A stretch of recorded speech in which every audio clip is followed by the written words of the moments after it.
তুলে ধরা যে আমরা কী চাই।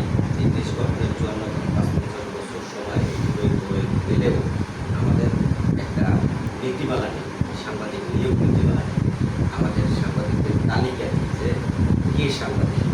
একটা জেলায় ১০০, ১৫০, ২০০ সাংবাদিক, একটা উপজেলায় ১৫০, ২০০, ৩০০ সাংবাদিক আছে, কিন্তু কোনো তালিকা নেই কে সাংবাদিক, কে সাংবাদিক না। এই বিষয়গুলো আমরা সরকারের কাছে দীর্ঘদিন ধরে দাবি করে আসছি, ১৪ বছর ধরে দাবি করে আসছি সাংবাদিকদের তালিকা প্রণয়ন।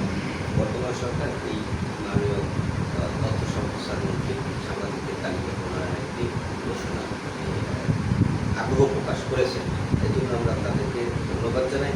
তবে বিগত সরকারের যে একটি উদ্যোগ ছিল, তা এই তালিকা প্রণয়নের একটা উদ্যোগ ১৮ সালে ১২ ফেব্রুয়ারি একটি ঘোষণা করেছিলেন, কিন্তু সেটি আওয়ামী লীগ সরকার ৭ বছর ১৮ থেকে ২৪ সাল পর্যন্ত তারা ক্ষমতায় থাকাকালীন সময় এই তালিকা কিন্তু আলোর মুখ দেখেনি।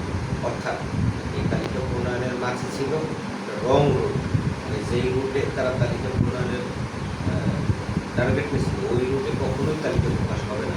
একটা রং রুটে এই সরকারের আমলারা সম্পৃক্ত থেকে আমাদের সাংবাদিকদের এই বিপদগ্রস্ত করার জন্য এই কার্যক্রমগুলি করে আসছে।